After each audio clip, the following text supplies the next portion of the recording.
Welcome to No Ordinary 90, where football is more than a result. The game goes deeper than the final score. Passion to precision. This is football with substance. There's something that's been kinda, I would say, been a topic of discussion for me over the last couple of months, especially from the past Premier League, English Premier League season. And I just feel as if I felt compelled to talk about it because I am a huge fan of the sport first and then a club fan after. So I do watch all the different leagues in the world. I kind of keep up with what's going on. And I also watch other teams because if you support a team, more than likely the chances are your team is going to be playing against another team. So I say that to say this. I am an Arsenal fan. But there's just something about this one player that I really admire. And I just do not, from the outside looking in, kind of like, I don't like seeing when a player who is of certain caliber or vast potential is actually been looked on in a type of way that makes him look like he's not a human. That one player is Barca Rashford. Now, like I said, I'm an Arsenal fan. I'm not a fan of Man United. I'm an Arsenal fan. And this has nothing to do with any form of bias or anything. This is just my take from the entire thing.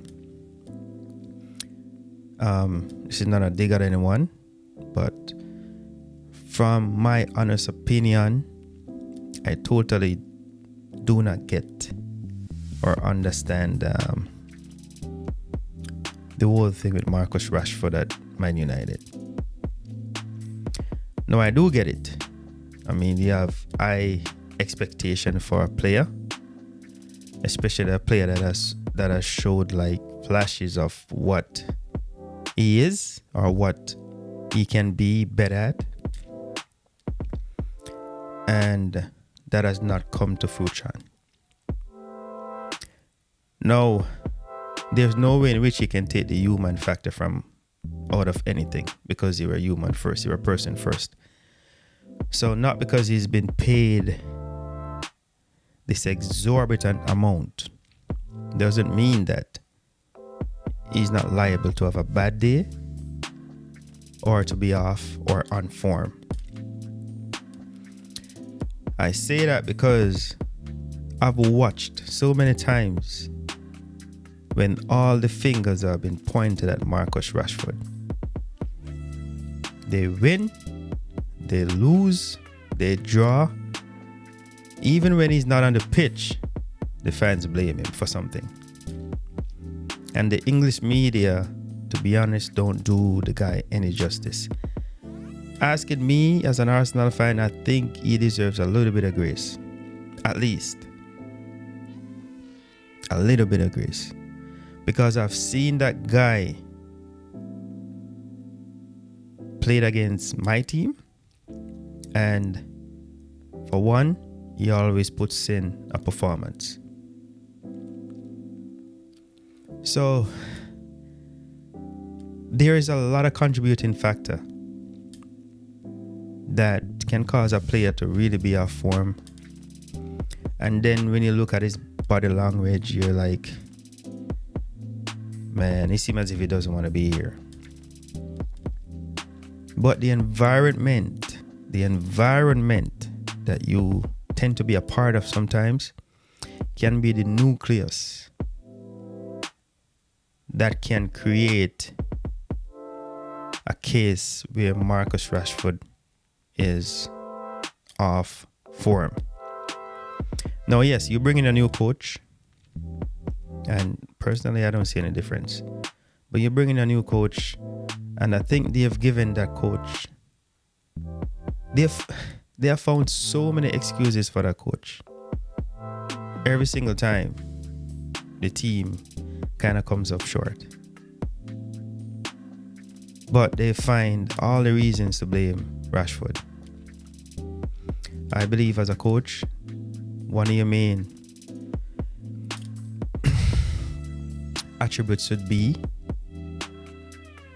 helping a player to find his best form, his best shape, get back in the cut.